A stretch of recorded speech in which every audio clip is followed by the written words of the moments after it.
Hey, Coach. I know when you talked yesterday, you talked, I know before that too, you talked about having no idea what to expect, going into this first game. And now that you got one under your belt, what about tonight's game maybe surprised you the most? I liked our start, and I don't think there's any question about that. They were excellent this morning at our walkthrough. Everybody was energized and ready to play. And certainly there was apprehension even yesterday.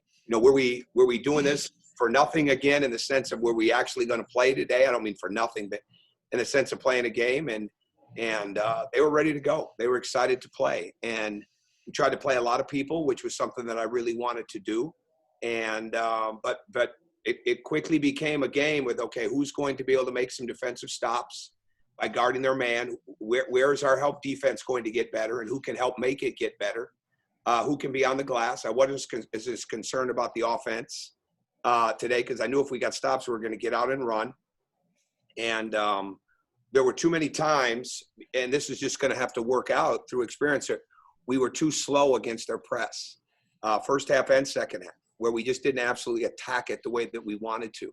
And then there were too many times that we didn't stay behind the defense, because they really lifted up. And Ty Fagan obviously knew what he was doing in that area of getting back and cutting. And the other guys, now that they have this game experience and they continue to see it, they'll get used to it too. But to me, I thought there were a lot of positives. I thought we beat a team that was very, very comfortable playing college basketball. Maybe they weren't as much when they lost on the road the other night, but tonight they were. Today they were. And Robert's an excellent coach. He's been an excellent coach for a long time. We competed against each other in Conference USA when he was at South Florida and I was at Marquette. So I knew he was going to come in. And I'm glad that we worked, even though we didn't attack it real well, I'm glad that we worked on their zone press to zone, because we really felt that would be something that once they saw our speed, that we would get a real dose of that. And so it gives us something to really study now, instead of watching last year's film or watching, other guys that we've had over a period of time. Now we get to watch ourselves. And I think that'll be very beneficial for them. Coach, give me your evaluation of Severe's first double-double of the season. And just at times, he looked like a floor general out there, just wheeling and dealing. And do you expect that from him for the rest of the season? Absolutely. I mean, he and I are starting to think a lot more alike. He had some ideas today inside of the game that he may not have had a year ago, in the sense of looking at actions that would work and where we could put certain people. And I think that's a growth thing for him. He really, really wants to be a leader. He really, really wants to be a floor general. And at the same time, he's incredibly fast. He played far more minutes than I would have liked to have had happen in knowing that we've got a game Wednesday and Friday. But to me, it is what it is. We got to win the game. And there was no, as much as you'd like to go in, and the only thing I really wanted to do was play everybody. And I played Jackson Nutter late, and I didn't take him out for any other reason other than they were fouling, and I didn't want to put a kid that hadn't shot the ball automatically at the foul line in that situation. So that's why I went back with PJ. But we've got to become a team that's got strength in numbers. And at the end of the day, you want to play, you got to keep up with Severe's speed, and you got to keep up with his ability to find you.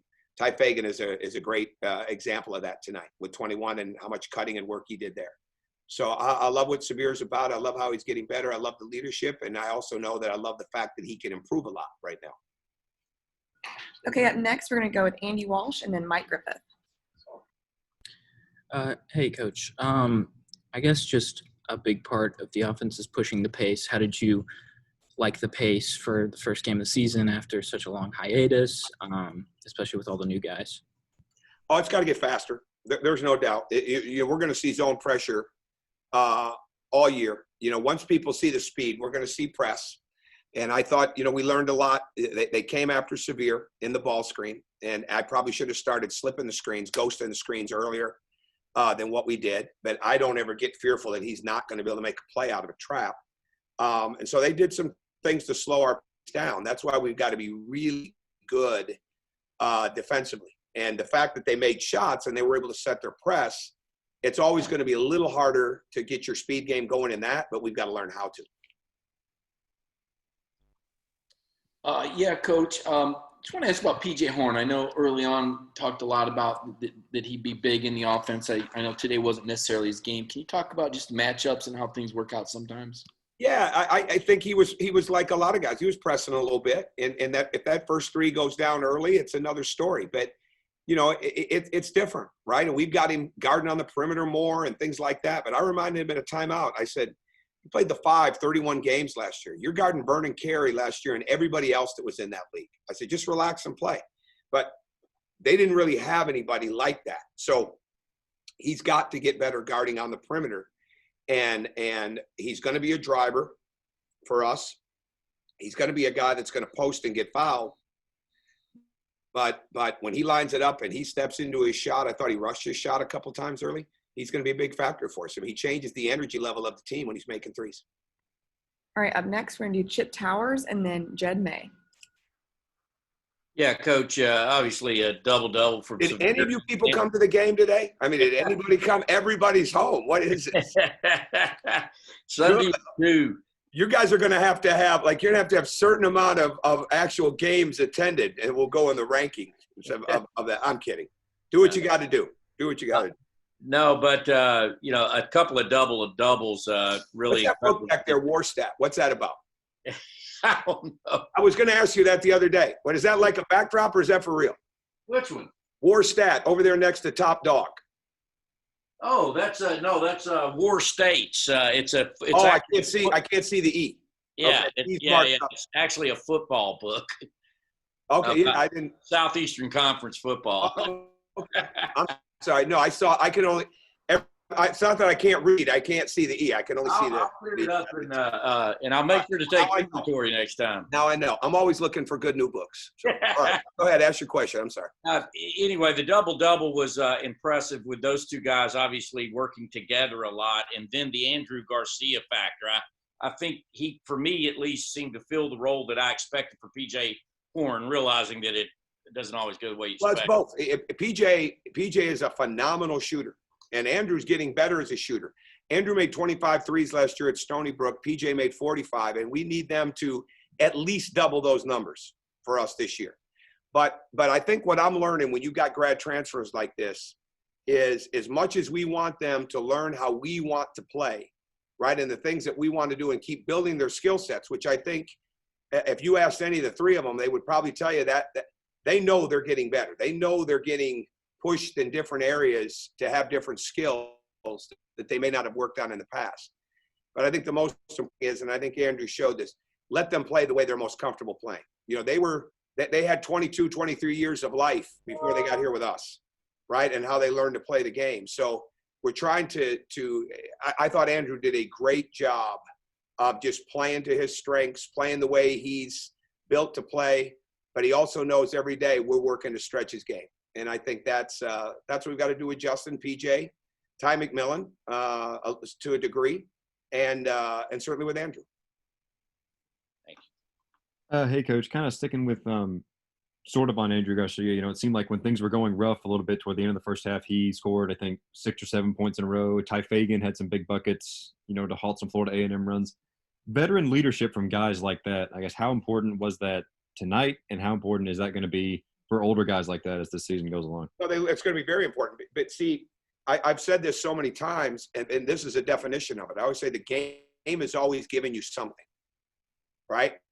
Hey, Ty Fagan and Andrew Garcia figured out what the game was giving them. And we knew that they were going to get extended in their zone. All right, we worked hard yesterday and reviewed it this morning on how much we wanted to attack their zone press. And we didn't do a great job of that. It stagnated us a little bit. But when the ball is moving and you're cutting or you're going into a post-up like Andrew, or you're on the glass, we're a big corner team, right? We don't just want to live in the corner for shooting threes. We want to live in the corner for getting drop-offs and for cutting. And we'll drive out of the corners, right? We're trying to use every bit of the half court. We're trying to use the full court. Ty Fagan did a really good job of that today. And I said this on the radio show last night. The last film we showed him was our cutting tape, and there's probably 25 clips in there. And at one point I said in the tape, I said, this is basically the Ty Fagan clinic video, all right, on how to move without the basketball. Anthony was in it. He learned so much about moving without the ball last year. George Tumani, Ray Sean making passes. It's all last year stuff, right? Severe finding people. Jordan Harris, Christian Brown. But at the end of the day, Ty Fagan dominates the film because he does a great job of moving without that basketball. So tonight, when everybody looks at it and say, oh, wow, Ty Fagan had 21, that stands out. It's how he got them, and it's how he didn't need things done for him, because we're not a let's just go call the play for a guy type of team. Sometimes out of timeouts we will. But the majority of it is we want 5 people moving, and with a kid like Severe in the game and Michael Starks and Jaquan, as they get better at this, it's going to make it that much easier. Okay, and for the last question, we're going to have another question from Anthony Dasher. Coach, just want to ask about KD Johnson real quick. Obviously, he didn't play today. Kind of what's going on with him? KD right now, here's what we have with KD Johnson. He did not play because we're dealing with some NCAA certification issues academically. He's been involved in every basketball-related activity since he – so he's with us in practice, workouts. He is probably not only do I look at him as one of the best freshmen in the league, he is our most competitive guy. And we got some competitors, but he is our most competitive guy. And right now we're working with our compliance staff and Will Lawler and Steve Flippin to revisit his eligibility status with the NCAA, and we remain hopeful that he'll be able to play this season. So it's not an amateurism issue. It's a certification eligibility issue that we're working with.